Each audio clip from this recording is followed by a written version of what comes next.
ஏழுக்குள்ள ஒரு வேல்யூ எடுக்கணும்னு இருக்காங்க. So whenever we go to the design, maximum எதுவோ அதுதான் வந்து we are preferable. So I is equal to Z1 is equal to 27. புரியுதா? 25 எடுக்கலாம், 26 எடுக்கலாம், 27 எடுக்கலாம். among the three values you can pick any one. இப்போ நம்ம டிசைன் பண்ணிட்டு இருக்கோம். இதெல்லாம் எடுக்கணும்னு கண்டிஷன் கிடையாது. within the limit குள்ள you can pick any one value. next Z2 எப்படி கண்டுபிடிக்கலாம்? so இந்த ரெசிப்ரோகல் சொல்லி கொடுத்தீங்கன்னா I equal to Z1 divided by Z2.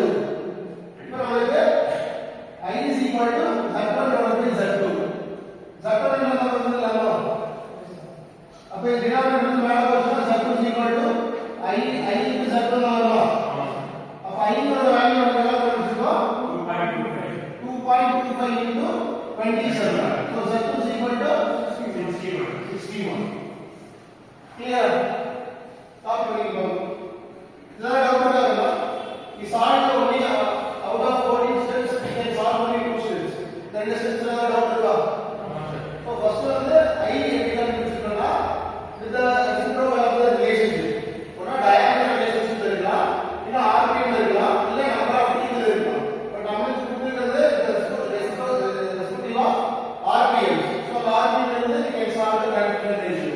So transfer ratio கண்டுபிடிச்சதுக்கு அப்புறம் we could refer the page number 7.74. So அதுல இருந்து Z ஓட வேல்யூ வந்து நம்ம எடுத்தோம். Z ல இருந்து Z2 வந்து கண்டுபிடிச்சோம். கிளியரா? So அதுக்கு இதே ஃபார்முலா தான் யூஸ் பண்ணிருக்கோம். ஓகேவா? காப்பி பண்ணிக்கோங்க. So இப்போ நம்ம நெக்ஸ்ட் என்ன பண்ண போறோம் அப்படினு பார்த்தோம்னா ஃபர்ஸ்ட் வந்து டிரான்ஸ்மிஷன் ரேஷியோ கண்டுபிடிச்சிருக்கோம். செகண்ட் வந்து number of sparking Z1 and Z2 கண்டுபிடிச்சிருக்கோம். நெக்ஸ்ட் வந்து நம்ம கண்டுபிடிக்கக்கூடிய ஸ்டெப்ஸ் வந்து ஸ்டாண்டர்ட் பிட்ச் கண்டுபிடிக்கிறது. ஓகேங்களா? ஸ்டாண்டர்ட் பிட்ச்னா அந்த சைடுக்கும் அந்த ரோலருக்கும் இன்பிட்வீன் இருக்கக்கூடிய டிவைஸ்க்கு பேர் தான் வந்து நம்ம பிட்ச்னு சொல்லுவோம். அதோட நாமென்க்ளேச்சர் ஆல்ரெடி படிச்சிருக்கோம். அந்த சைடையும் அந்த இதையும் கனெக்ட் பண்ணக்கூடிய டிவைஸ் இருக்கு இல்லையா, அதை வந்து நம்ம பிட்ச்னு சொல்லுவோம். In between gap. ஓகேவா? அந்த ஸ்டாண்டர்ட் பிட்ச் எப்படி கால்குலேட் பண்ணனும்னா வித் ரெஸ்பெக்டிவ் ஆஃப் டேட்டா புக்ல பேஜ் நம்பர் பாத்தீங்கன்னா 7.74 ல ஒரு ஃபார்முலா கொடுத்திருக்காங்க. Optimum centre distance A is equal to 30 to 50. அதாவது third step to calculate the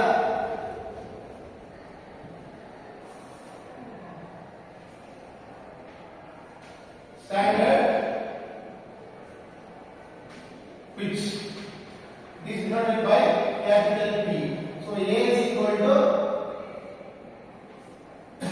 30 to 50 of P. P is the pitch.